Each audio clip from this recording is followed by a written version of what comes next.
Buenas en sus hogares, cerrando la noche, que como de costumbre llega a ustedes a través de las señales de Carivisión, Canal 70, Claro, 26 Altiz, 26 Telenor, el canal de la frontera, 22 Aster, 46 Telenor, que nos conecta con la subregión del nordeste de la República Dominicana.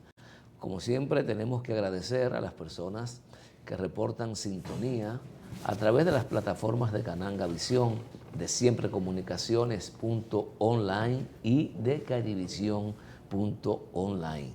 A través de esta pueden sintonizarnos sin importar el lugar del mundo en el que usted se encuentre. Igual queremos agradecer a las personas que nos siguen en nuestras redes sociales, en X, Instagram, TikTok y nuestra página de Facebook. Lo propio a quienes se suscriben, comentan, comparten y le dan me gusta a los contenidos que ponemos a su disposición en el canal de YouTube de Cerrando la Noche. Cerrando la noche y casi la semana, porque hoy jueves conversamos con Danilo La Paz. La P. Yo bueno. Aprende.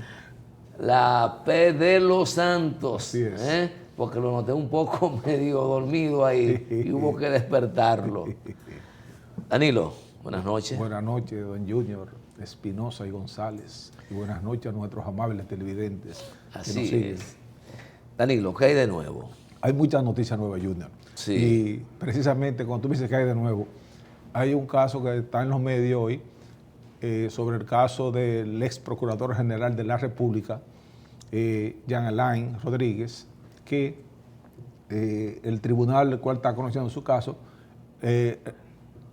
fue para el día 26 de este mes, el 17, el lunes 17, para fallar el caso sobre la extinción de la acción penal que ellos han sometido. A ver, antes que tú sigas, pero sí, ya eso no se falló.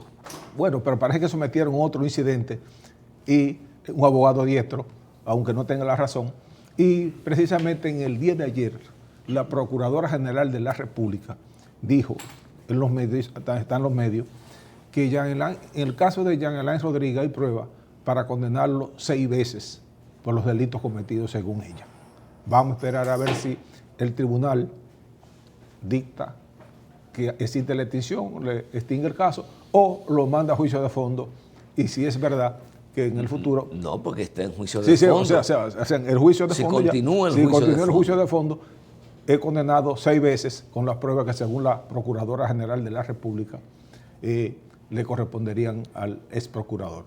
Veremos esa parte. Pero más allá del caso particular del denominado caso ya no se puede, acuérdate que ya el Tribunal Constitucional prohibió usar esos nombres que le puso a la Procuraduría, y es bueno decir el caso de Jean Alain Rodríguez y compartes. Para respetar la sentencia del Constitucional. Yo la respeto, aunque aquí todos los días se respetan las sentencias del Tribunal Constitucional, empezando por el primer poder del Estado, para no personalizarlo. Por el Estado en completo. Empezando por el primer poder del Estado. Es más, la propia Suprema Corte de Justicia desobedece criterios constitucionales fijados por el máximo tribunal de la constitucionalidad. Y los ministerios, la mayoría con sentencias ya irrevocables. El ministerio el gobierno central. Pero tú sabes que yo a veces me detengo y digo, pero ¿qué hace más daño, de verdad? Que a un caso, que a una investigación le pongan un nombre y que eso se pueda asociar a uno de los imputados, o que a la investigación le pongan el nombre del imputado. O tú te sientas a valorar. Es un asunto de forma. Eso es forma. Entonces, para llamar la atención a la opinión pública, pero el fondo es otro. El fondo es otro. Lo que te quiero decir es que, qué sé yo, la operación Mango Tiene que no se tener- refiere No. a ninguna persona en particular. Ahora, en la operación Mango está Danilo, Melvin y Junior Espinosa. pero Principal imputado o investigado, Sí. Danilo. sí, pero en esa operación Mango deben estar todos los elementos de prueba suficientes. Ya no estamos Sí, hablando sí, de los sí. elementos de prueba, sino Sí. el elemento de cómo tú identificar una investigación. Claro. Ya el Constitucional se refirió porque entiende que afecta La dignidad, el la honor de la- dignidad.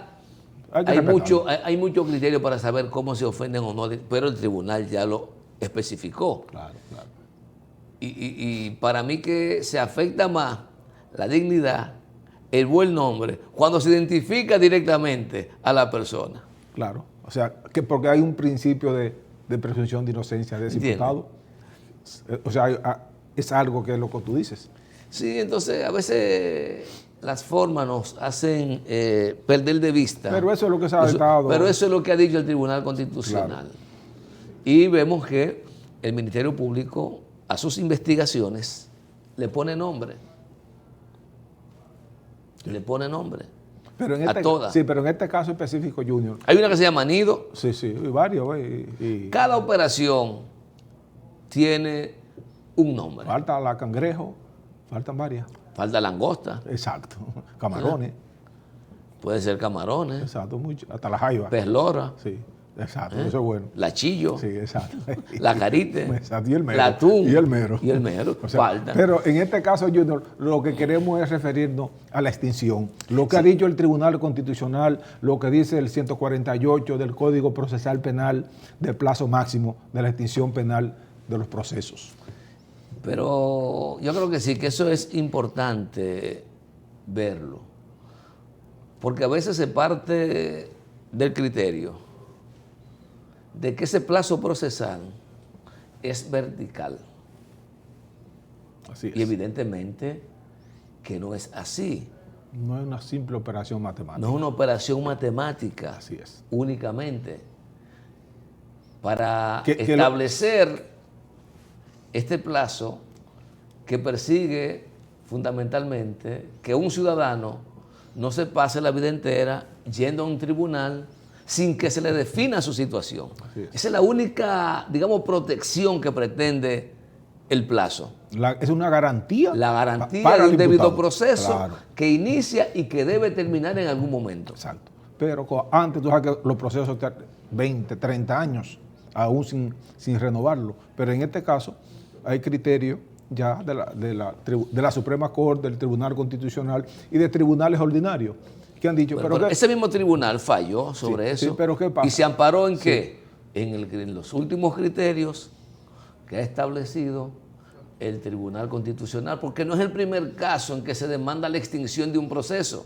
Y este caso comenzó con el Código Viejo, hay que decirlo, que era el plazo máximo de 3 años y si el caso es complejo, 4 años. Ahora con el nuevo código, con la reforma del código, llega hasta 5 años. Claro. Pero ya se está conociendo con el Código Viejo. el Código Que Viejo. de ahí es que se están valiendo ellos para solicitar la extinción de la acción penal de este caso. Como nosotros no conocemos, lo que tenemos es información, pero no conocemos el expediente.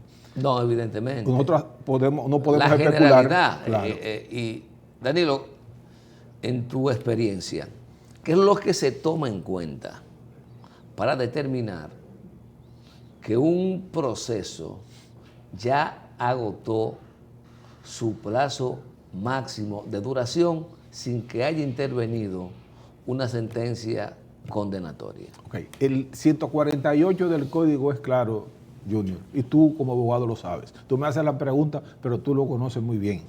En los casos normales dice que son 3 años y en los casos complejos 4 años. Eso es explícitamente lo establece el 148 del Código Procesal Penal. Pero, ¿qué sucede? Cuando los incidentes son promovidos por el imputado, que a veces puede durar 1 mes, 2 meses para seguir el proceso, ese plazo se le duplica al imputado. O sea, que ya aumenta. Cuando son promovidos por el Ministerio Público o por el tribunal, ese plazo no se le aplica al imputado. Por tanto, en este caso en particular, se dice que los imputados no han promovido ningún incidente para alegar los plazos. Pero ¿qué sucede? Cuando hay casos complejos, Junior, ¿qué sucede? Si son 10 imputados y hay uno que lo encabeza, el que lo encabeza casi nunca propone un incidente para alegar los plazos. Lo que sucede es que agarran otro de los coimputados para que incidenten el proceso, pero se le aplica a todos, porque es el mismo caso. Pero en el momento de solicitar la extinción, el imputado principal le alega al tribunal que de su parte no ha habido ningún incidente que alargue el proceso. Y en casi todos los casos eso es lo que sucede. Y tengo el caso específico del caso del fraude del Banco Peravia, que hubo todos los incidentes posibles por parte de los imputados y esos plazos se le computaron a ellos, por lo que algunos de ellos duraron 3 años presos desde el principio, preventiva, porque ellos recurrieron en revisión, recurrieron a apelación, interpusieron todos los recursos que la ley le pone a su alcance. Pero en casi todos los casos de esto de corrupción, ahora está de moda cuando los imputados consideran que en el fondo serán condenados, lo que alegan es la extinción de la acción penal, en casi todos los casos. ¿Para qué? Para que no se conozca el fondo del proceso. Y tú sabes que cuando no se conoce el fondo del proceso, queda en la opinión pública que esa persona es culpable. Pero hay a muchos que no le importa que la opinión pública diga que son culpables, pero sí debe, desde el punto de vista, conocer el fondo. Pero si la ley le establece que la extinción del caso por los incidentes es un derecho que es establecido en la ley y en la Constitución como un debido proceso y sentencia del Tribunal Constitucional. Sí, pero yo quiero acotar lo que tú has dicho, que el Tribunal Constitucional ha fijado criterios, digamos, constantes respecto de que lo establecido en el antiguo, vamos a hablar, que estamos hablando del pasado, artículo 148 sí. del Código Procesal Penal, en tanto el plazo máximo de duración del proceso, sí. 4 años, más los 6 meses. Claro que la prórroga, no se trata de un mero hecho de computar aritmética o matemáticamente un plazo, porque eso carecería de la razonabilidad. Así es. Sería irracional coger una mascota o una calculadora y decir que la primera acción contra el ciudadano X fue en el año 2022 y que como estamos en el año 2026 y no se ha conocido el fondo del proceso, ese proceso se extinguió. Eso sería un cachú para todas las defensas, para todos los imputados. Si fuese así, pero no es así. Los procesos tienen su propia estructuración, sus propias características, sus propias complejidades que hay que tomar en cuenta. Y como tú has señalado, si hay 10 imputados, para poner los casos más difíciles, ¿verdad? Sí. Porque cuando hay un solo imputado, todo recae en principio sobre el que toma la acción. Pero un caso que sea complejo, hayan más de 2 imputados. Uno de ellos se enferma. 15 días, 2 meses. El proceso, 2 meses. ¿Qué ocurre? Ese proceso, salvo que se segregue y hay circunstancias muy específicas, solo cuando se declara la rebeldía, usted puede continuar el proceso sin la presencia de uno o varios imputados. O que se desglose el expediente en cuanto a uno de ellos. Se desglose el expediente en cuanto a uno de ellos particularmente. Claro. El proceso se detiene hasta que ese coimputado esté en condiciones de presentarse al juicio. No quiere decir que el aplazamiento que se haga va a ser a 2 meses, no. Se continúa la trayectoria de 10, 15 días. Exacto. Y cada vez que llegue el día de la audiencia, se pospone el conocimiento. Para cumplir con el principio de inmediatez del proceso. Eso es así. Pero lo que ha dicho Junior, el constitucional, que es lo que ellos se basan, es cuando se inicia el proceso. No, pues ya te dije, de la medida de coerción. Pero ya te dije, la primera acción, la medida de coerción, en el 2022, inició el proceso. Se conoce la audiencia preliminar, hay pedimentos, se reenvía la audiencia preliminar, duramos 4 años entre que se enfermó Juan, que Pedro no fue, que el abogado no fue, y cuando un abogado no va, quizás lo correcto es que el tribunal ordene uno, pero eso se respeta, porque se va a poner la camisa de fuerza a los procesos. Le establece las 48 horas para que diga el imputado si va a continuar o no. Ese abogado, si va con otro. Esas pequeñas cosas, un defensor público, cuando se presentan, ¿va en perjuicio del cómputo de los 4 años o se excluyen esos días en que no fue posible conocer la audiencia? Se le duplican al imputado. Es decir, se excluye del cómputo. Claro.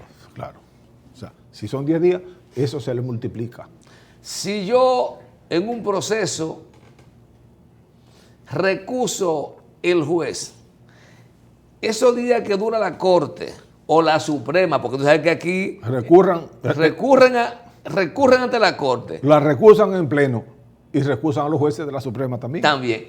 Eso de tiempo se computa a favor del que promovió ese incidente o esa recusación. No. Ahora, como es un caso complejo, eso afecta al proceso completo. Así es. Y es posible que yo no haya promovido una sola acción, porque aunque la acusación es individual, la responsabilidad es individual, aunque estén en la misma acusación. No, y la acusación individual, porque hay que ponerte unos hechos precisos. Claro. Aunque estemos todos en un solo expediente, cada quien está acusado por hechos precisos que pueden ser comunes.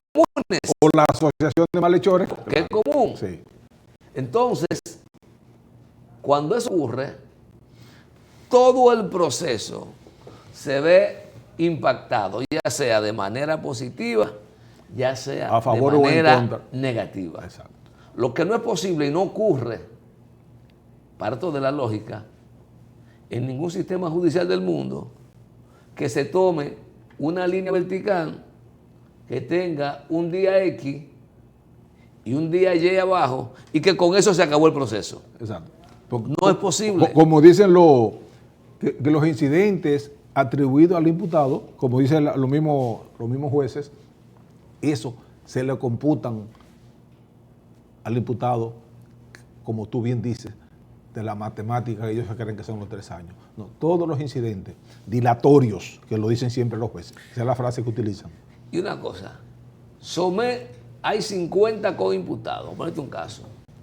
En un día someten 20 incidentes. Los jueces tienen que retirarse de deliberar y a veces para dar respuesta en su incidente hay que aplazar la audiencia. Ese plazo se computa en perjuicio del proceso. Cuando se suspenden esos plazos, se le computa. Se le suma al proceso. Al que sí, pero se le suma al proceso, es decir, no se le restan. Se le duplican. Entonces, todo eso hay que verlo al momento de partir a tratar de beneficiarse de la extinción de un proceso por duración máxima. Pero hay en muchos casos que tú ves que hay un interés expreso de que nunca se conozcan. de que no se llegue al fondo. Exacto. Y aunque quede la duda en la ciudadanía. no. Y entonces, yo reflexionaba ayer con alguien, yo creo que en algún momento, sin que esto incurran los jueces en una disminución del debido proceso, hay incidentes que son necios. Claro. Hay incidentes que son necios. Eso son estrategias, Junior, como estrategia. Como estrategia está muy claro, bien, pero tiene que estar la sí. inteligencia del juez. Imagínate tú. Y a veces de lealtad procesal. A veces yo de lealtad. un incidente me lo fallan en la audiencia. Yo hago un recurso de oposición a ese incidente. Yo no puedo, 2 meses después, o no debo, camuflajear el incidente para someterlo de nuevo. Lo que pasa es que es muy permisivo el código. No, es muy permisivo. Yo creo que más que el código aquí hay un tema de el policía de la audiencia. También influye. Y en esto tú podrás coincidir conmigo o no. ¿Por qué en República Dominicana, para conocer una medida de coerción, hay que durar a veces hasta 1 mes y medio? Y más. Dependiendo. Estoy poniendo por qué. Utilizan una frase muy común, Junior, en los tribunales para garantizar el derecho de defensa. Para garantizar el derecho de defensa, el debido proceso. Una audiencia preliminar, por más imputado que haya, no deberá durar más de 15 días, siendo extremo. Claro, claro. Porque en una audiencia preliminar, ¿qué es lo que se conoce? Si esos hechos razonablemente vinculan sí. al sujeto de la investigación y si el Ministerio Público puede llevar a cabo esa investigación con esas personas con o sin medida de coerción, porque puede ser con una medida de coerción consistente en una garantía económica. Entonces usted lleva los presupuestos de que usted no se va a sustraer del proceso y eso es lo que tiene que presentar, pero hacemos un juicio de fondo a una prueba que no existen todavía y a unos elementos que son de la competencia del juez de fondo. Aquí lo que se perseguía con la celeridad del proceso y dividirlo en etapas se ha convertido en una retranca, porque la audiencia preliminar es un verdadero juicio de fondo.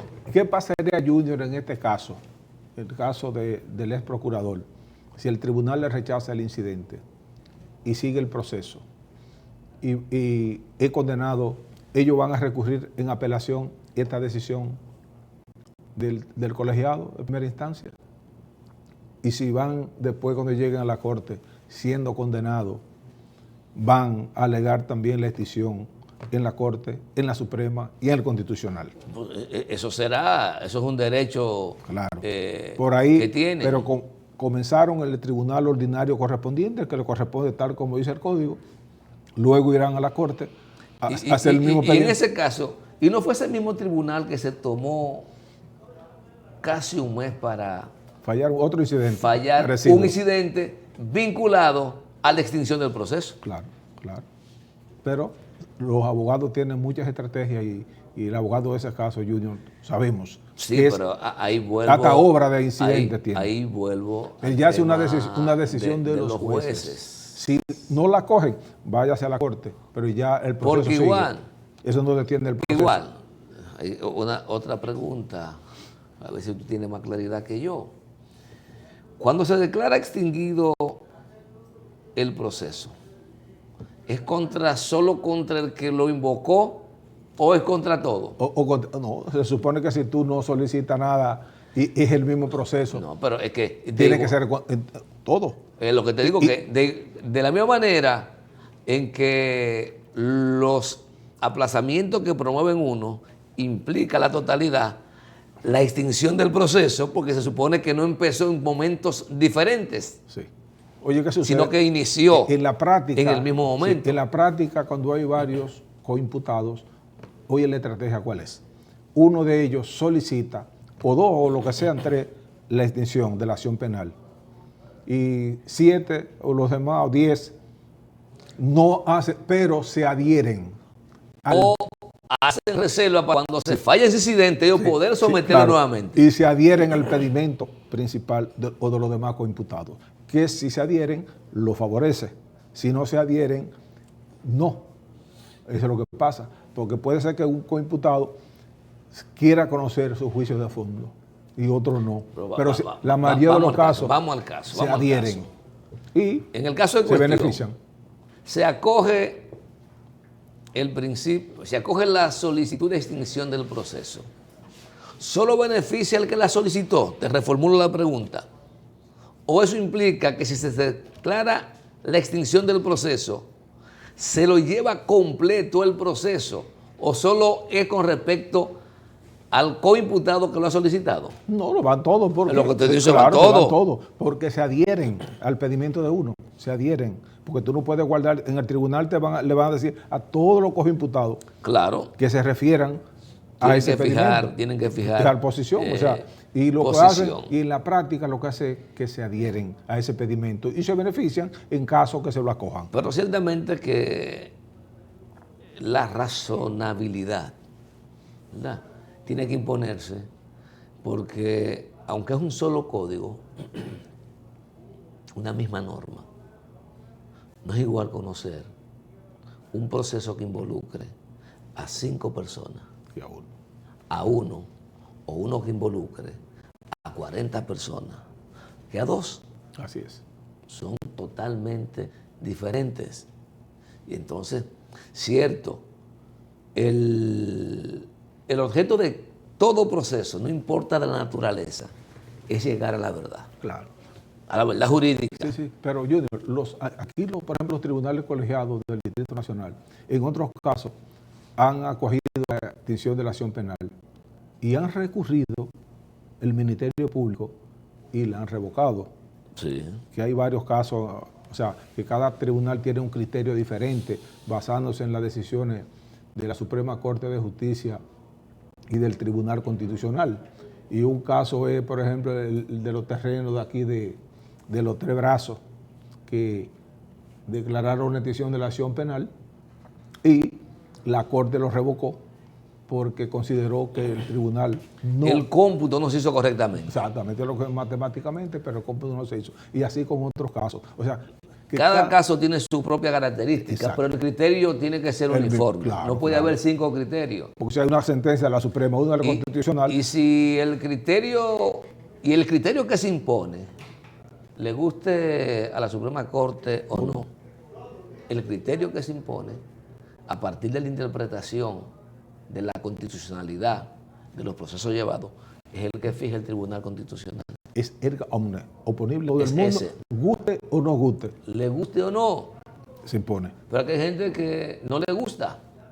No, y como no le gusta, no lo aplican. Así es. Y quieren entrar en un pulso con la máxima autoridad en materia de constitucionalidad, es decir, en materia de interpretación de la constitucionalidad de los procesos y de la sentencia que dicta la Suprema Corte de Justicia, porque eso es, en el fondo, el cuestionamiento del tribunal es a la Suprema Corte de Justicia, porque es la última sentencia que se recurre y es la única, bueno, puede ser, si es una única instancia, con la autoridad, puede ir. Sí, claro. Pero ya tiene la autoridad de la cosa irrevocablemente jugada. Con la autoridad. Ahora, exacto, si se ha violentado alguna norma constitucional. Ahí está. Entonces, ahí sí. Y es posible que esa violación de la norma no sea únicamente de actuaciones de los jueces de la Suprema Corte. Es posible que esa venga desde el primer grado, pero que la Corte no haya hecho lo debido, a pesar de solicitud de parte, para corregirlo. Claro, que a veces las partes no la han invocado en los tribunales ordinarios, pero después de la Constitución del 2010, todos los procesos judiciales están constitucionalizados y el juez de oficio puede hacerlo. Eso le establece la norma. Si hay un principio constitucional que ha sido violentado. Muchos jueces todavía tienen... Es que las cuestiones de debido proceso son de orden público. Sí, pero hay jueces, y sobre todo que vienen, que todavía el cerebro no le ha cambiado, Junior. Y sobre todo a veces cuando son colegiados, hay un criterio de 2 que sí y 1 que no. O sea, no se acoge lo que tú dices, Pero la sentencia del Constitucional. aquí lo es válida. importante al final de la jornada es que haya un criterio uniforme de cuál es la base para el cómputo de la extinción Exacto, de la acción de un proceso penal por plazo máximo. Y yo no sé si es la extinción de la acción penal, porque la acción penal fue incoada en tiempos hábiles. La extinción del proceso. del proceso completo. Del proceso. En su conjunto. En su conjunto.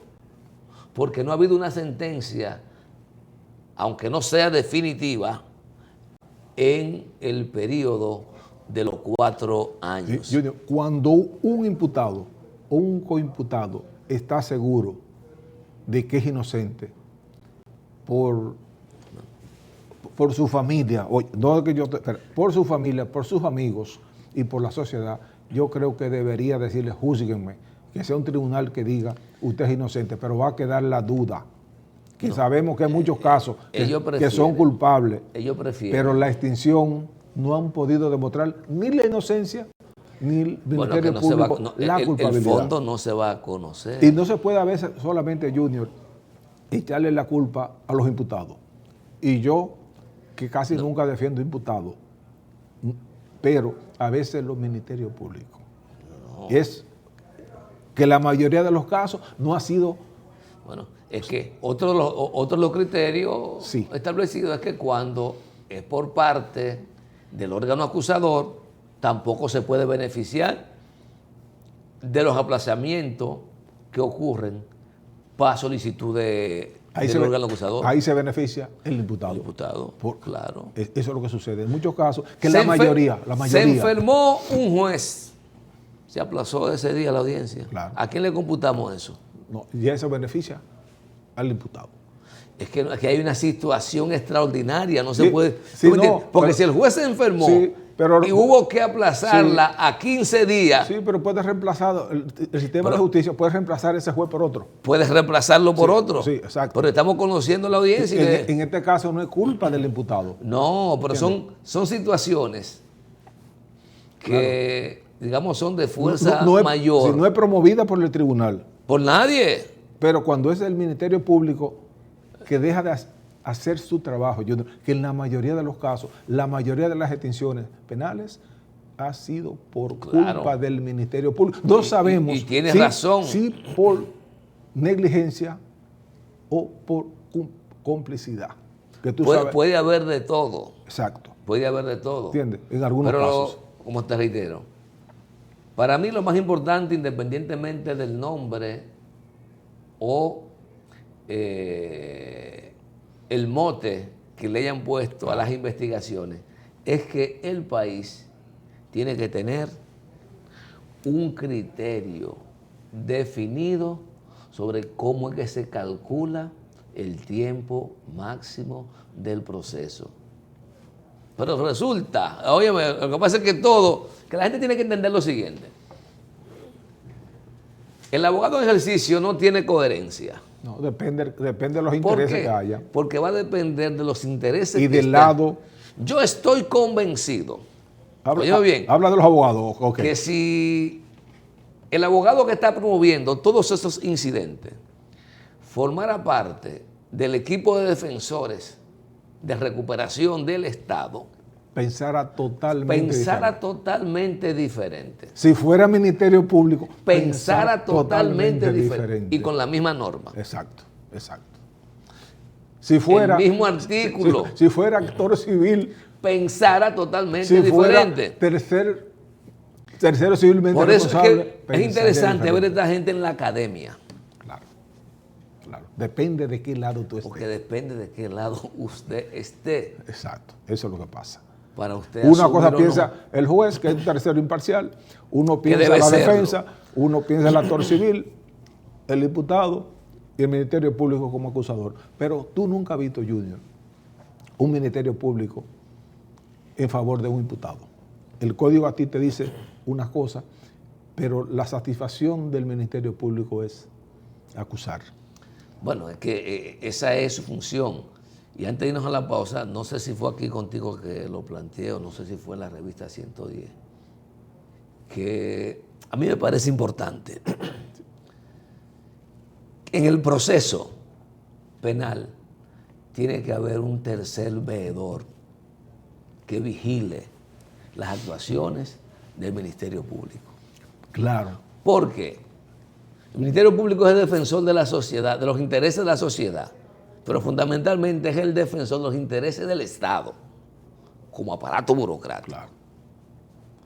Y hemos visto que en ocasiones, en un proceso de investigación, el Ministerio puede ver una pieza clave que debilite su teoría del caso. ¿Y usted cree que el Ministerio Público va a tomar ese elemento para que se les caiga su teoría de caso? Y el código lo manda por un principio de legalidad. Lo manda.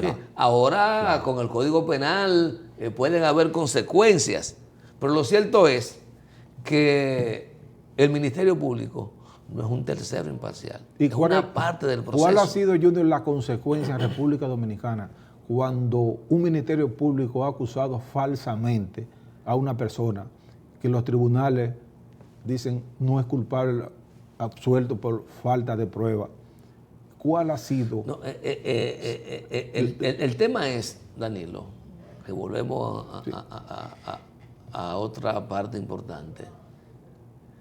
Aunque exonerar de responsabilidad, ya sea por falta de prueba, porque eres inocente, tiene el mismo efecto en la psique de la gente, en la conciencia inclusive del familiar de ese imputado, cuando escucha que es absuelto de responsabilidad por insuficiencia de prueba. Claro. No es que no hay prueba. No es que no hay prueba. Es que el juez dijo que son pocas o que son muy limitadas. Claro. ¿Verdad? Porque no tienen la fortaleza, que ya hablamos de esto en una ocasión con respecto a este proceso. A quien le compete valorar la fortaleza o no de una prueba, al juez de fondo. El juez de la audiencia preliminar solamente tiene que ver si lo vincula o no. Cuando un Ministerio Público le hace una acusación a un ciudadano inocente, vamos a ponerlo el extremo, inocente, pero el Ministerio Público dice, lo acusa, usted es culpable de este delito, y esa persona se mantiene con prueba no lícita y lo condenan en primera instancia, luego la Corte lo absuelve. ¿Hay consecuencias para ese Ministerio Público? No. En República Dominicana. Acuérdate que las acusaciones temerarias, aunque sea el Ministerio Público, están penalizadas, cuestionadas. Eso no es admisible. Lo que pasa es que yo nunca he visto a ningún imputado demandar al Estado en cabeza del Ministerio Público por una acusación sin sustento. Solamente una conocemos. Si lo que pasa es, Danilo, lo siguiente. Una cosa es que el Ministerio Público no pueda probar el hecho. Sí. Que es su responsabilidad. Y otra cosa es que en su conciencia usted esté claro que no lo ha cometido. ¿Tú crees que aquí en República Dominicana se ha hecho eso? Fíjate que en muchos de estos casos de corrupción, varias personas y empresas, desde la audiencia preliminar, han sido descartados. ¿Y dónde están esos ciudadanos? Tranquilos en su casa, no han accionado contra el Ministerio Público, porque están tranquilos con que lo dejaron tranquilo. O sea, ellos están celebrando que no lo imputaron. Que no lo imputaron. Sí, pero es la inversa, o sea, cuando lo acusan falsamente. Ese fiscal no tiene responsabilidad personal. Es que lo de falsamente es relativo. Falsamente es que yo me invente un hecho. Claro. Que yo me lo invente, eso es una acusación falsa. Otra cosa es que el Ministerio Público tenga elementos a su mano que te vinculen con un hecho que sí ocurrió. Ahí no hay una falsa acusación. Ahí pudiera haber un abuso de poder. Pero con una sentencia definitiva, tú inocente, ya tú sí puedes demandar al Estado, demanda patrimonial. Pero no a esa persona en particular, que sí la ley es al Estado. Pero ningún fiscal en República Dominicana ha sido preso nunca por acusar falsamente a una persona.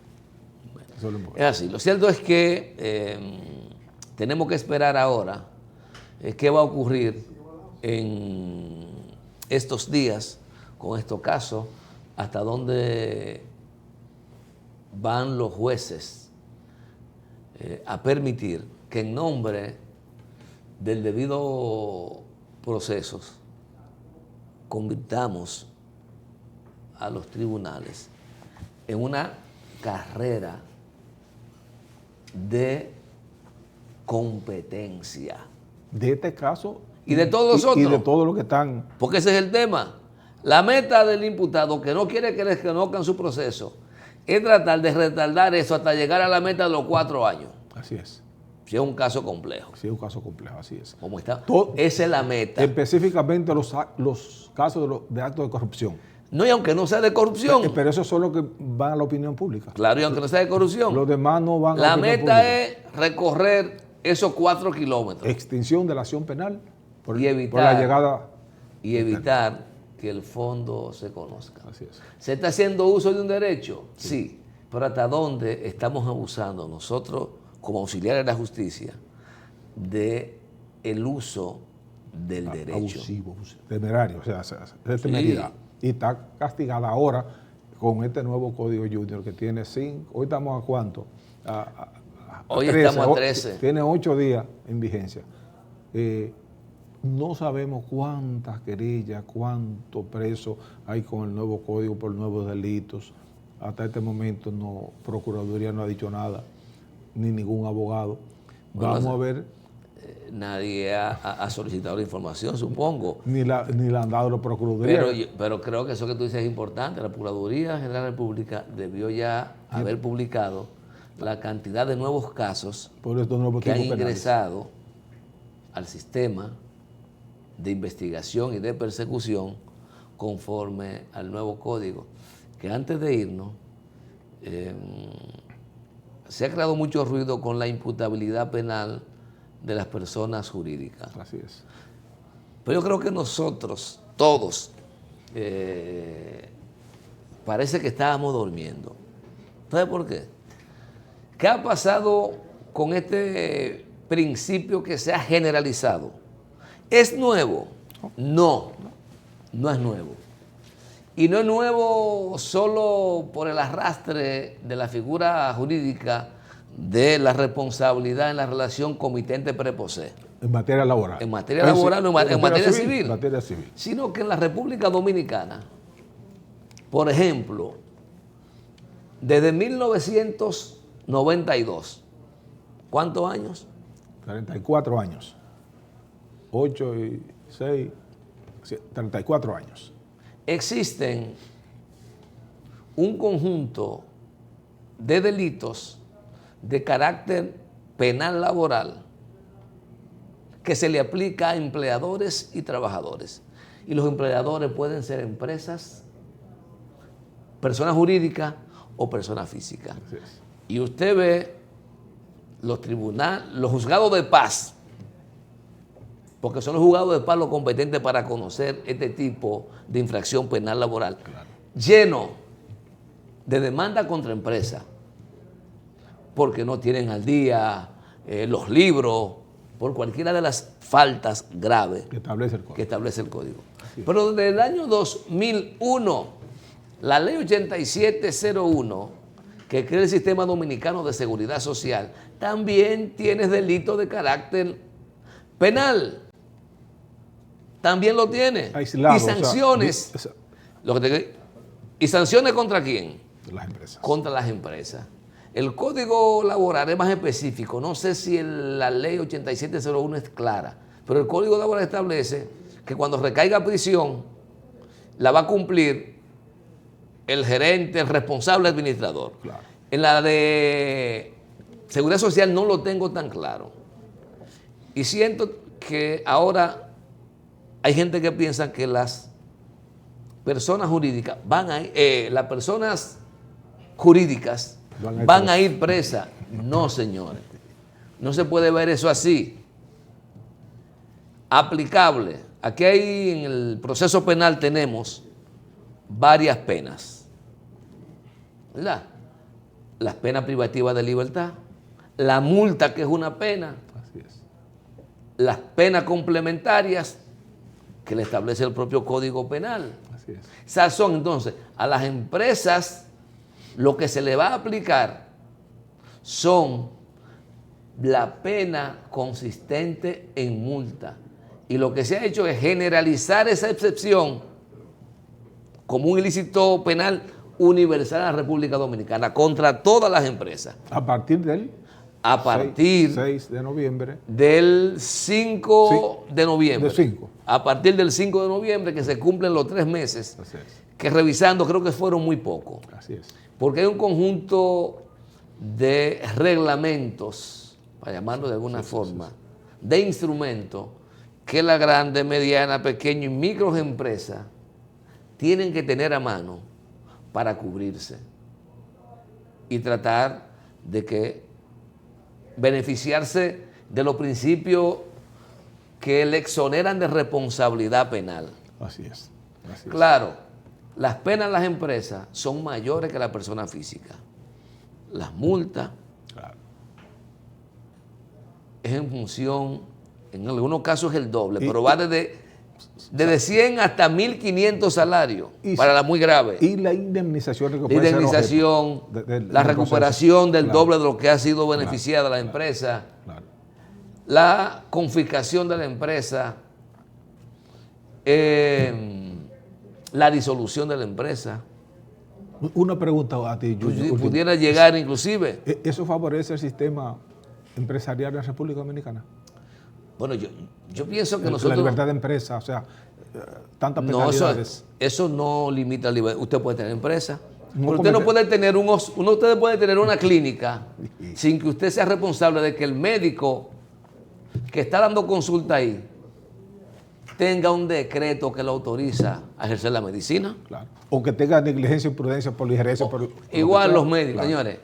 Aquí siempre ha existido penalización en el Código Penal para la práctica negligente que cometen los médicos. Lo que pasa es que ahora se extiende, y está más claro, se extiende a la clínica, que antes iban como terceros civilmente, ahora van Co- como persona Principal. jurídica responsable, puede ser coautora o autora Así es. de los hechos. ¿Qué es lo que cambia? Que aparte de pagarle la indemnización a la víctima, tendrán que pagarle al Estado las multas que le impongan. Porque recordemos que el Estado es el garante de que esas instituciones funcionen. Claro, claro. Y por lo tanto, cuando burlan la confianza depositada por el Estado, también incurre en una responsabilidad penal que termina siendo condenada a multa o a las penas complementarias que establece el código, que incluye cerrar una filial, temporal o definitivamente. Y como ha dicho tú reiterativamente en este programa, Junior, ningún hecho en República Dominicana desde su fundación no ha sido castigado. Ha quedado impune por falta de norma. De legislación. Siempre ha habido, que haya sido por complicidad o por impunidad, es otra cosa. Pero legislación siempre ha habido. Le hemos puesto nombre a muchas. Aunque estén dispersas. Danilo, vamos a despedirnos por la noche de hoy de la audiencia de este programa y decirle que volvemos la nueva edición de Cerrando la Noche. Así que hasta una próxima emisión y que tengan buenas noches, Danilo. Que duerman tranquilos todos en esta feliz noche. Feliz noche para todos. Tranquilo, con Danilo. Así ¿Tú te es. acuerdas de eso? Claro. Vamos. Claro.